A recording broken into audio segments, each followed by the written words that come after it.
تو نماز آنکھوں کی ٹھنڈک ہے، دل کا قرار ہے، اور راحت قلب رسول صلی اللہ علیہ وآلہ وسلم ہے۔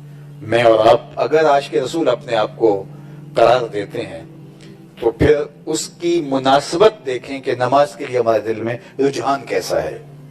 اگر ہمارے دل کے اندر نماز کے لیے رجحان نہیں ہے اور وہاں آ کے ہمارا عشق سرد پڑ جاتا ہے تو پھر ہمارا عشق نہیں ہے، ابھی بہت کچا ہے۔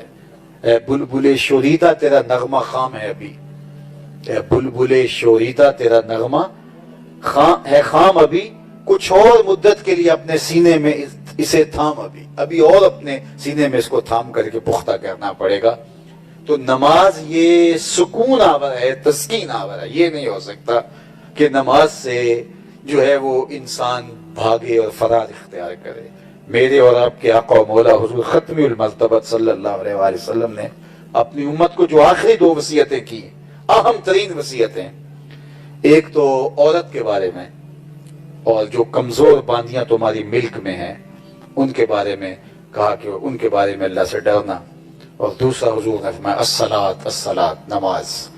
تو یہ آخری حضور علیہ السلام کی وصیت ہے جو امت کے نام ہے، نماز کی تلقین۔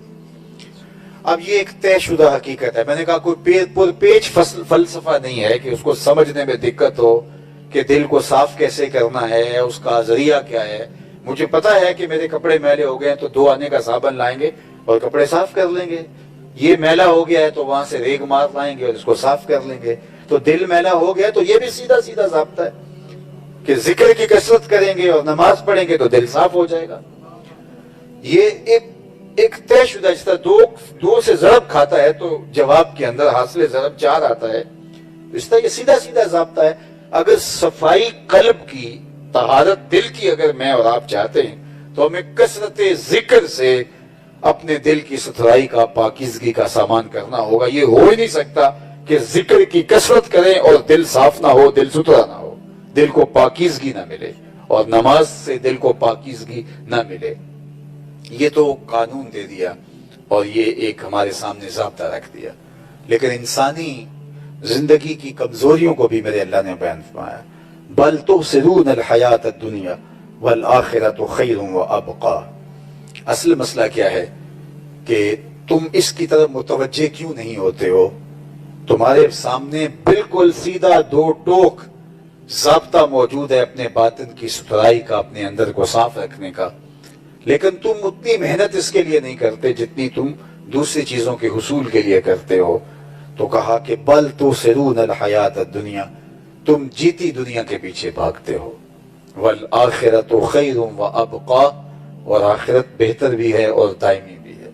یعنی تمہاری بھاگ دوڑ، تمہاری کوشش، تمہاری جدوجہد دنیا حاصل کرنے میں، دنیا کو جمع کرنے میں لگی رہتی ہے۔ میں اور آپ اگر اپنے اندر اتر کر کے دیکھیں تو دن کے 24 گھنٹوں کے اندر ہماری بھاگ دوڑ زیادہ تر کس چیز کے حصول کے لیے؟ شہرت حاصل کرنے کے لیے، عزتوں کے حصول کے لیے، لوگوں کی نظروں میں محبوب ہونے کے لیے، خواہشات کی تکمیل کے لیے، ضروریات زندگی کو پورا کرنے کے لیے۔ یہی ہماری زندگی کا زیادہ وقت اس پہ گزرتا ہے، اور جو اس میں تھوڑا وقت ملتا ہے نماز کا، اگر پڑھتے بھی ہیں تو کوشش ہوتی ہے کہ آخری وقت میں جائیں اور پہلے واپس نکل آئیں، اور جلدی جلدی نماز کو جو ہے وہ ہم ادا کر رہے ہوتے ہیں۔ حضور علیہ السلام گزرے، ایک شخص اپنے بھائی کو حیا کے بارے میں واعظ کر رہا تھا، تو آقا کریم نے فرمایا داہو فإن الحیاء من الایمان، چھوڑ دے اسے، حیا ویسے ایمان سے ہے، یہ تجھے سکھانا نہیں پڑے گا، خود بخود آئے گا۔ تو حیا ایمان کے ساتھ جڑی ہوئی چیز ہے، ایک چیز آئی تو دوسری چیز بھی ساتھ ہی مل گئی۔ تو اگر حیا رخصت ہو گیا تو ایمان کا بھی کباڑہ ہو گیا۔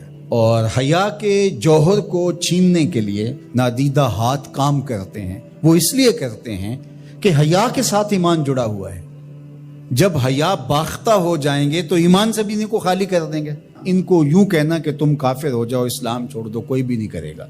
تو بہتر نہیں ہے کہ ان کو حیا سے خالی کر دیں، تو وہ ساتھ پیچھے ساتھ ہی چلی آئے گی چیز۔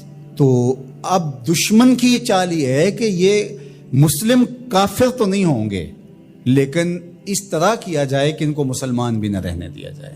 اب یہ جو کچھ ہوا ہے، ایک قانون پاس کر لیا گیا اور مردوں اور عورتوں نے اپنی جنس تبدیل کرنا شروع کر دی، اور لوگوں کو پتہ اس وقت چلا جب 29,000 لوگ جو ہے وہ اپنی جنس تبدیل کر چکے تھے، مردوں سے عورت اور عورتوں سے مرد۔ اور اس کے جو دوررس نتائج ہیں اور اس کے منفی اثرات ہیں، ایک عورت اگر اپنی جنس تبدیل کر لیتی ہے تو کل وراثت کے اندر وہ پورا حق لے گی، اس لیے کہ اس کے شناختی کارڈ کے اوپر جو ہے وہ مرد لکھا ہوا ہے۔ ایک مرد جو ہے وہ خاتون بن جاتا ہے تو وہ عورتوں کے واش روم میں گھس جائے اور پھر کوئی خرابی پیدا ہوتی ہے، اس کے بعد اس کو گرفتار ہی نہیں کیا جا سکتا، وہ کہ میں تو عورت ہوں، یہ تو ممکن ہی نہیں ہے۔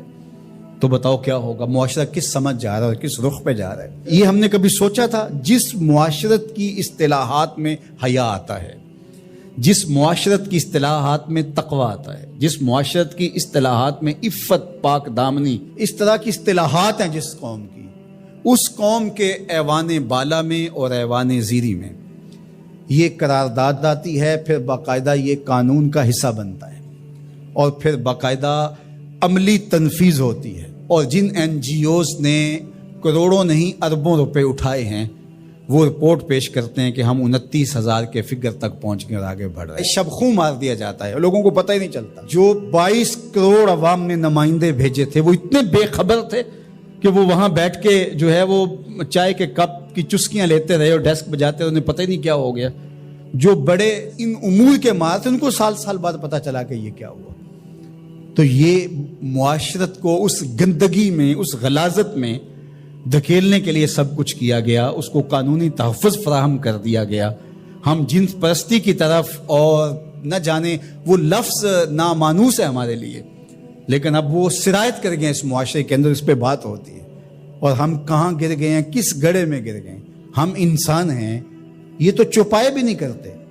جو آج مغرب کر رہا ہے وہاں کے سنجیدہ طبقے بھی اس پہ آواز اٹھاتے ہیں، وہ بھی سر پکڑ کے ان کے دانشور کہتے ہیں یہ کس سمجھ جا رہے ہو، چونکہ جمہوری نظم ہے، جہاں زیادہ لوگ ووٹ ڈال دیں گے وہ ہو جائے گا، لہٰذا اس وجہ سے وہ مجبور ہیں۔ لیکن وہ کہتے ہیں یہ کیا ہو رہا ہے، یہ کیسے ممکن ہے؟